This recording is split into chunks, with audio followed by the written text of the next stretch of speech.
Welcome to Stories from a Survivor. And I can't wait until I lose count of how many episodes we're on. But this is episode number 3, coming to you from my mom mobile, okay? Today's inspirational quote is, "All progress takes place outside of your comfort zone." So I say this a lot to students and employees and even my own kids. And I'll say all the time that if you're not uncomfortable and where there is no discomfort, there is no growth, okay? So if you're not uncomfortable and getting outside of your monotonous self, then you can rest assured that you're not making the progress that you're hopefully wanting to make. So we're going to dive right into today's session, and it's about the gym and working out. A lot of people don't believe me when they hear that I have 5 kids. Yes, my body's been broken 5 different times, and now I'm at a place where I'm proud of it. But I vividly remember a time in my life when I didn't have the strength. I had 5 kids in the span of less than 10 years. So you do the math, that's a decade of either being pregnant or breastfeeding. And in the meantime, life didn't slow down. I still had to operate. I still had to. And I know a lot of the parents that are listening will probably relate to this, but it's like your job away from a job. So a lot of times your job will actually be the place that you can go to for refuge and get a little bit of a break of what it means to be a parent. But regardless of whether or not you have kids, or you're thinking about having kids, or you just hate kids even, it's okay, that's your life. But the fact of the matter is that if you don't change your routine and what you do with your free time, you're never going to have the increased mobility and strength that you want. And I still remember to this day the first time I met my first actually paid physical trainer, Carmen, previously LaFond. Shout out to my girl. She is now pregnant with her first baby, and I'm excited to see her step into that role.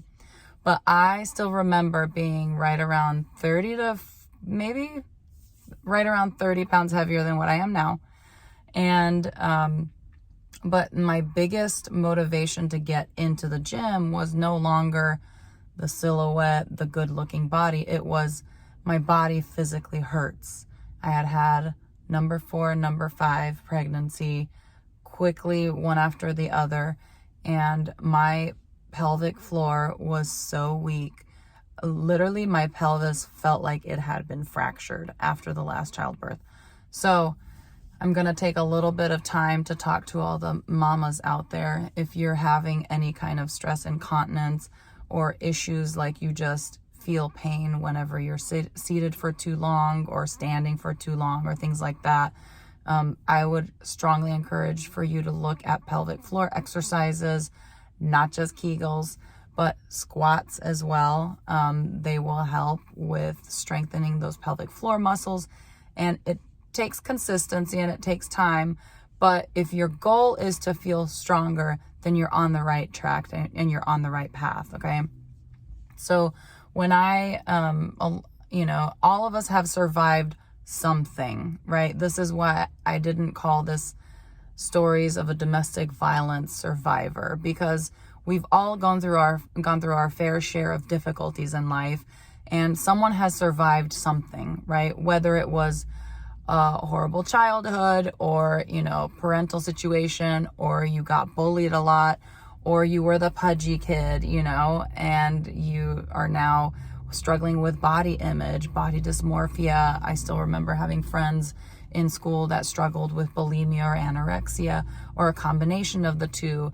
And what I'm speaking to is the survivor in you, the person that persevered, and the person that's still deep inside and is saying, let's get after it. I want a better version of me. And you're never going to find a better version, a better thing to invest in than yourself, okay? Because when all things melt away and go away, guess what? You remain, okay? And aside from the fact that working out will physically strengthen your body, it will also strengthen you emotionally, psychologically, spiritually. This is stuff that will take you to the next level of self-discipline and emotional strength and mental strength. So I talk to people a lot about when I first left my marriage and what some of my last thoughts were, because it was a physical altercation, even though that wasn't the bulk of what I had gone through. But I swore to myself I'd never be in a position where I felt so powerless again.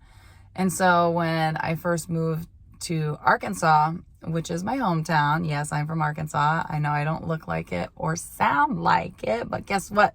That's what happens when you speak a second language. So I remember going there, and my youngest sister, Adriana, she invited me to a group session of, I know you're going to think it's therapy, but it really wasn't. It was therapeutic though.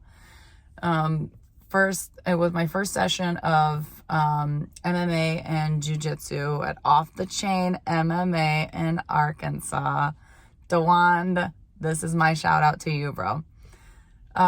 That's where I found my first community where I knew I was safe, and I knew that I could utilize it as my outlet. Even though I felt stupid in the first few sessions, I really was trying to follow along, but knew nothing about the proper technique and throwing a punch or kicking or anything, jiu-jitsu, rolling, grappling, any of that stuff. It was a great outlet for me. So even though I was laughing at myself in those moments, I was picking things up pretty quickly. And before I knew it, that's what I was doing at least twice a week. So whenever the kids were at school, or if they had a session, then I would have a follow-up session or a session preceding theirs. And I still remember that we would sit and we would fight, and DeWand he was teaching me all of the different, ways of throwing punches and kicks and this and that and the other. And he would also talk to me. And I took that time to voice a lot of my disgruntled situations, with whatever I was going through at the time, with whatever kids I was having a difficult time with. And it was really great having someone hold mitts and allow me to throw punches while I was exerting that physical, aspect of my body. I was also practicing and utilizing my emotional and psychological side. And a lot of you, may or may not know about the different hemispheres of your brain, but there's a left and there's a right. And a lot of times I might get this wrong, so don't judge me. Google it so that you know for sure if it really even fucking matters. But the right side of your brain is your logical side. The left side of your brain is your emotional side. And then when you are making movements, or, like in MMA, you're crossing your body so that you can throw a punch. And you're speaking about things that you're really emotional about or passionate about. If you will speak a truth, even though your emotional or traumatized side will say, for example, let me give you a good example. So for me, it was, I'm failing my kids. I have failed. I'm going through a divorce. This is the one thing I said in life I'd never have happen. And then with my right side, I was throwing my punch and I was saying, this is best for them. This is what they need. They don't need to see me living in a relationship that is basically a lie. They need to see real love. They need to see true joy. They need to see thriving and not surviving anymore. So I throw the punch, and as you're throwing that punch, or as you're making that move, sometimes it's dancing, right? Because dancing, you cross, if you dance like me, you cross in all the sides.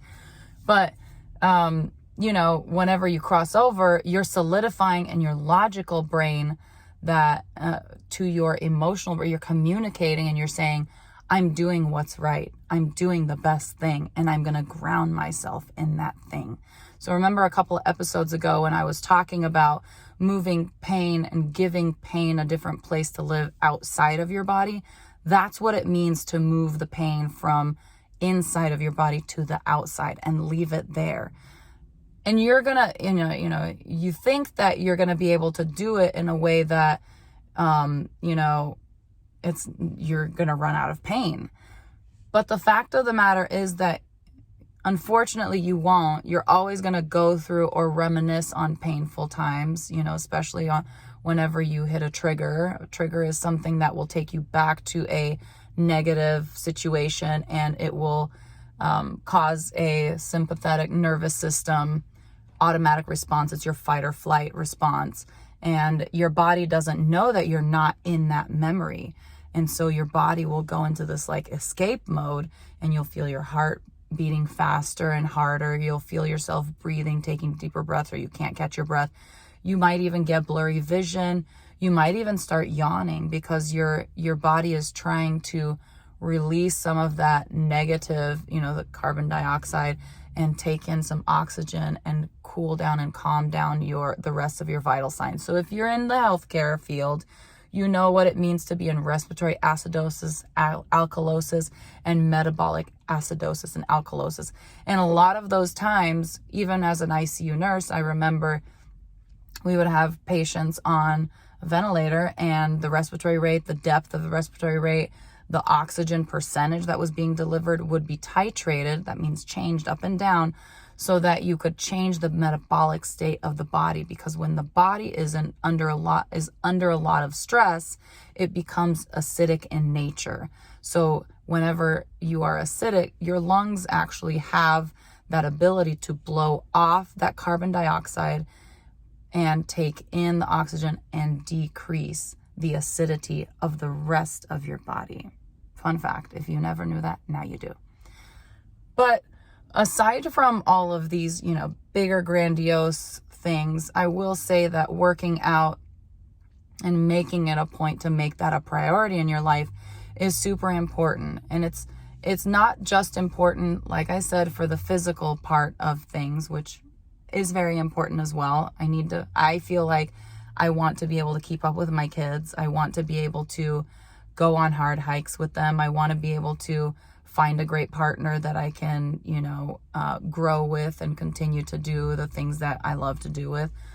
But aside from that, your mental health, not enough people talk about it. And I know this is something that we've recently come to really talk about. So I want to talk about mental health. And by mental health, I'm not just going to focus on, CPTSD, which a lot of people hear me talk about, complex post-traumatic stress disorder, or just PTSD, post-traumatic stress disorder. I'm going to talk about depression. I'm going to talk about bipolar disorder. I'm going to talk about addictive behaviors, personality disorders, those things that make relationships really complicated for you in life, okay? So here's the thing. When you can change your mindset or mentality and increase your mental health by taking something, I won't call it negative because it's just a part of our lives. Like if you're in a depressed state, which let's clarify that. Depression does not mean that you're just moping around sitting in bed. Depression can manifest in so many different ways. Depression can manifest in a codependent state where you feel like you always have to be around someone else. Depression can manifest in hyperactivity, doing too many things. Been there, done that. Over traveling, overspending. Depression can look like that. But there's a lot of crossover because depression can also look a lot like addictive behaviors. And addictive behaviors aren't necessarily their own DSM-5 diagnosable item, right? It's kind of like a personality disorder. Addictive behaviors would be something like specific to substance abuse or kind of like the OCD category, obsessive compulsive disorder, where you obsess over something and you do it over and over and over again, or ADHD, attention deficit hyperactive disorder, where you have a difficult time keeping focused on something and taking it from start to finish without having all of these different zigzag interruptions, like tick, tick, tick, tick, tick. So my point being, when you can take your mental health condition, whatever that is, and turn that into fuel and say, I need to make sure that I'm disciplined enough and that I work out and that I do these things that are good for my body because my mind needs it, it's a whole different level of fuel, okay? I remember, so many times. So one of my best girlfriends, she laughs at me because she says, you're the healthiest friend I know. When you're stressed out or you're feeling anxiety, which is another disorder, right? Anxiety disorder. A lot of us have that issue, or panic disorder, whatever. Anyway, she says, when you feel stressed, I have other friends that call me, they're drunk, they're suicidal, unfortunately, or they're just like super sad about life and just like all that negative energy. She's like, when you say you're stressed out, you just say, I got to go to the gym. I got to go to the gym. It's like my next fix. And I may go to the gym and completely flop my workout routine and not do the entire amount of sets and reps and the weights that I wanted to. I may just do half of it. But you know what? I broke the cycle of my anxiety. I broke the cycle of being stuck inside of my head. And I took that energy and I moved it outside of my body. I went and I exerted it somewhere else and I left it there. Because now all I've got is, guess what? All of the great endorphins, right? You leave your old self there, or your struggling self, and you take your thriving self away. Have you ever heard the saying, I've said that to someone before, I wish I could just take my body and drop it off at the gym and pick it up when it's ready? In a way, that's kind of what you're doing with your mental health when you go to the gym. You're taking your negative mindset or whatever is bothering and making life difficult for you that day. You're taking it to the gym, and hopefully you're not picking fights with anyone, because that's going to be a problem. Like, you want to have friends there. That's especially if it's your local gym. But taking it there, exerting all of your effort out there, as much of it as you can, right? Do all your things, listen to your badass bitch music, or whatever you need to listen to hype you up. I've talked to people that have said, I listen to motivational speeches and that's what keeps me going. And, I've done that before. I've done that. I just like my beats. So whatever it takes to keep you focused on the task at hand, and, do 30, 45, 60-minute workout. And you leave that negative mental health behind. And now you leave the gym with positives, with endorphins, with oxytocin, with dopamine, with all those things that whenever your body is at its worst, doctors will throw at you, so that you can get better, because we're talking about the whole body. Once again, the gym has almost nothing to do with just physical appearance. The gym is a whole body mindset, okay? And that's what you should be focusing on in everything. And I've talked to so many different friends of mine. There was a documentary that I had seen on Netflix, and it was probably, I want to say like 7 years ago, maybe 6 years ago, maybe a little bit less than that even. But the moral of the story is, David Wolf was part of the lineup.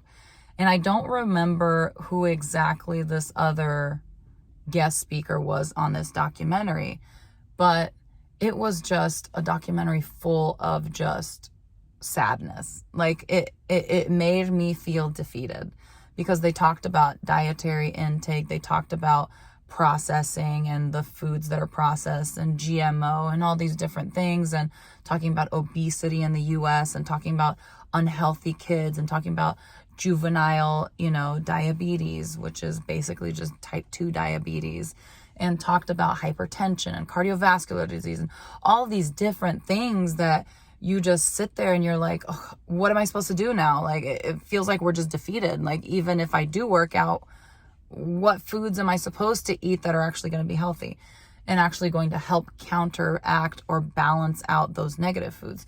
And I'll never forget one of the last phrases one of the people made. And they said, you need to just focus on, and this was David Wolf probably, who looks incredible still, by the way.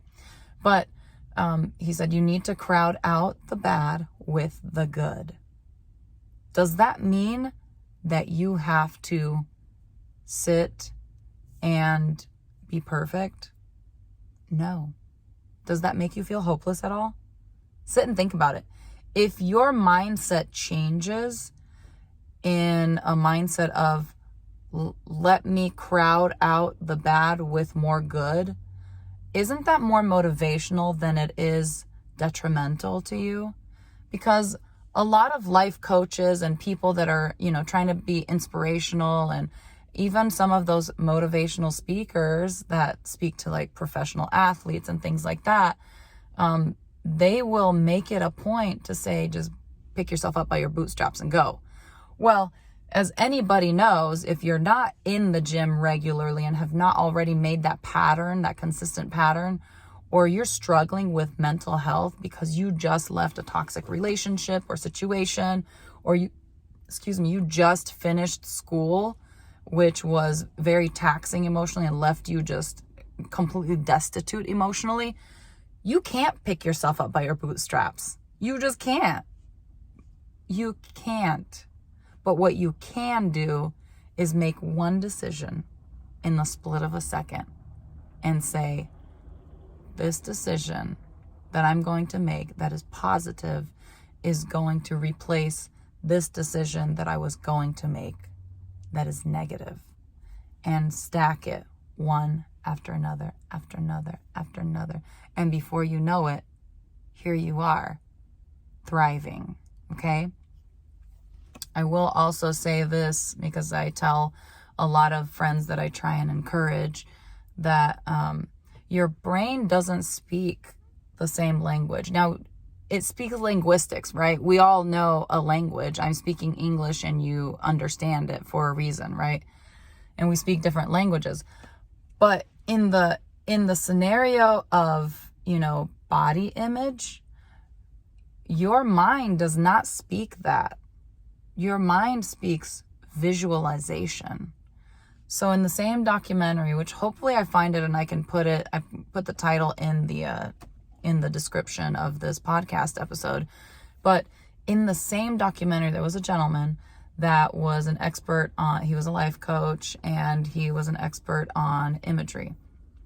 And he mentioned that he had been overweight, and he started practicing visualization exercises along with his meditation while, starting to crowd out the bad with the good, okay? And he said that what you need to do is you need to close your eyes and you need to imagine your ideal body and pinpoint that picture in your brain so that your brain knows, oh, that's what I want to look like. That's what I want. And then your brain will send synapses and messages to your metabolism and say, we got to shed this fat. Like, I don't need it. I don't need this extra weight. I'm not in fight or flight, which is a great segue into, why glow ups happen. And I don't think a lot of people really understand what actually happens when a glow up happens. So here's the multitasking mommy and the nurse coming out of me, okay? I'm like a low-key health nut, not like I'm a vegan kind of health nut, but I like my healthy foods. I like eating clean, right? I like pushing my kids to actually eat fruits and things that they don't like to eat, but that'll help them. They'll thank me later. But I will talk about this. What happens when someone has a glow up? Have you ever thought about that? Like, why does someone leave a toxic relationship and get the revenge bod? What does that happen? Is that just that they change their habits?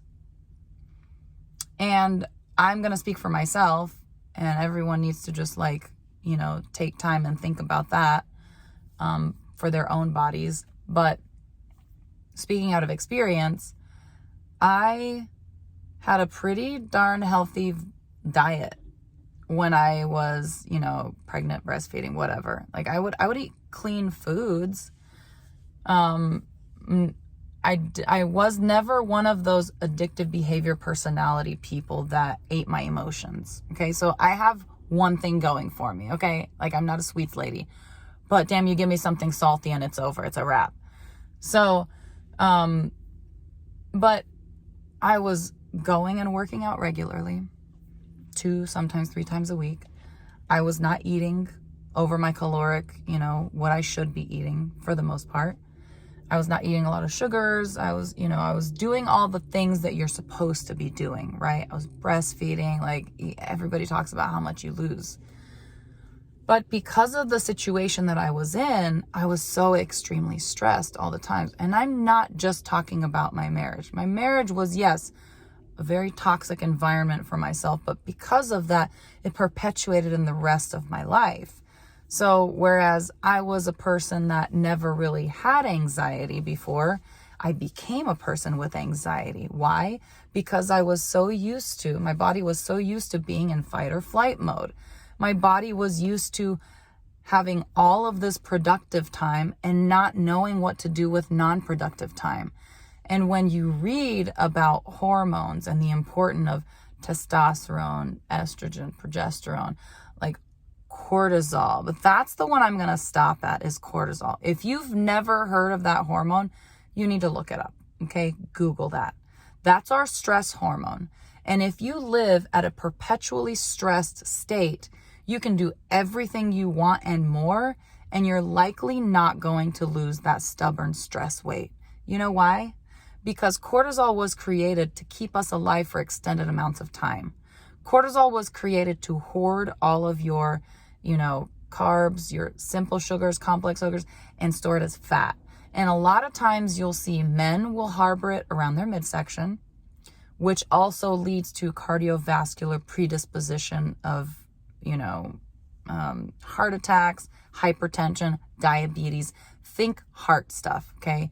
Vessel disease, small vessel, large vessel, you name it, it's there, okay? For women, a lot of times, not always, it'll manifest around the hips and the ass, right? And the legs.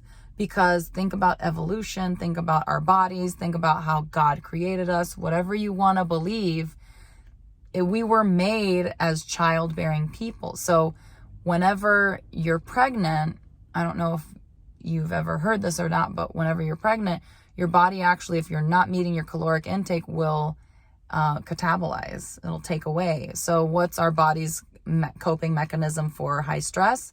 It's going to be conserving that stubborn fat. So as soon as I made the decision that I made in 2019,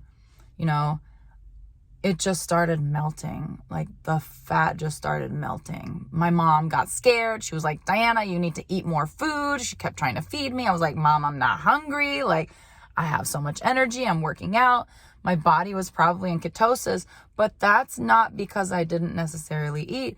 It was just because it was finally in a state of, I can let my guard down. And then in combination with, yes, remember I went and I started working out, things like that, just feeling happy with my life, laughing, dancing, enjoying life, experiencing life with the people that you love around you. That makes the biggest difference. So what I will encourage you to do is to make sure that you surround yourself with at least a couple of people that really speak to your soul, okay? Because that's going to make one of the greatest impacts on your life.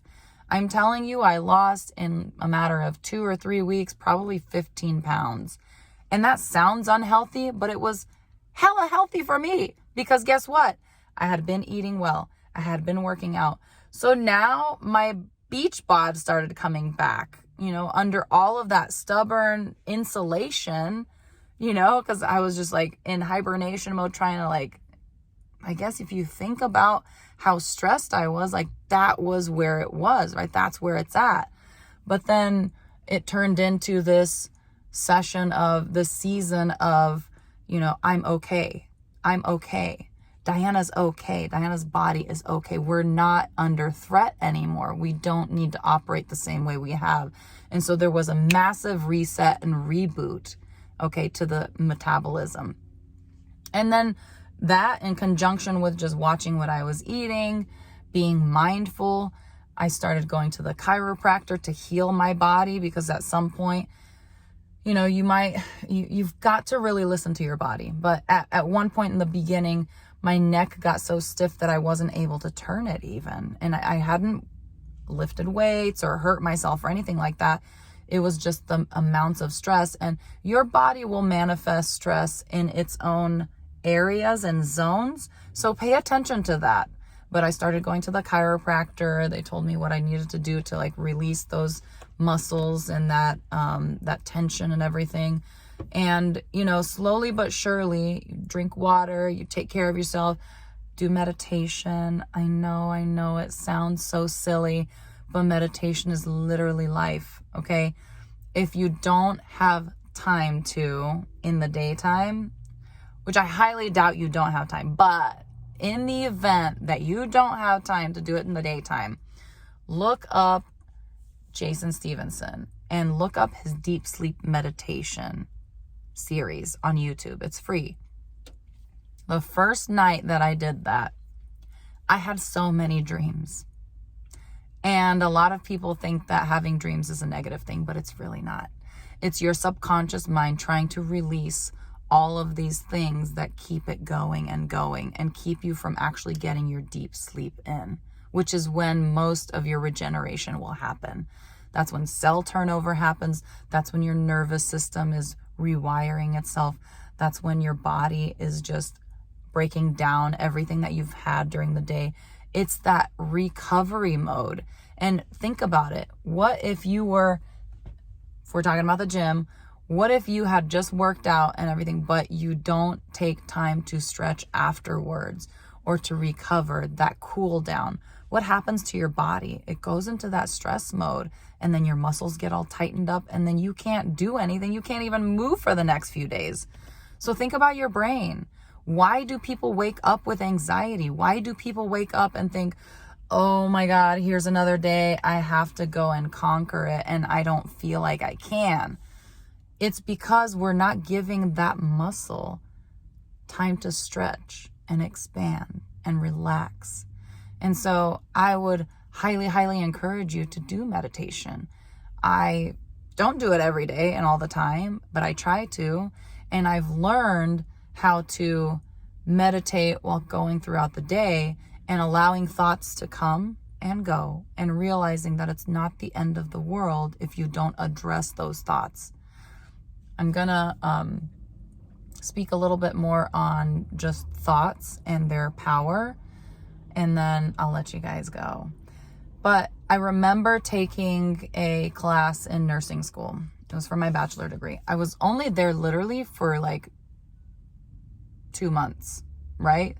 So this thought has stuck with me for over 10 years in less than 2 months time at a university. And one of my professors said, thinking is not just the mulling over of thoughts, right?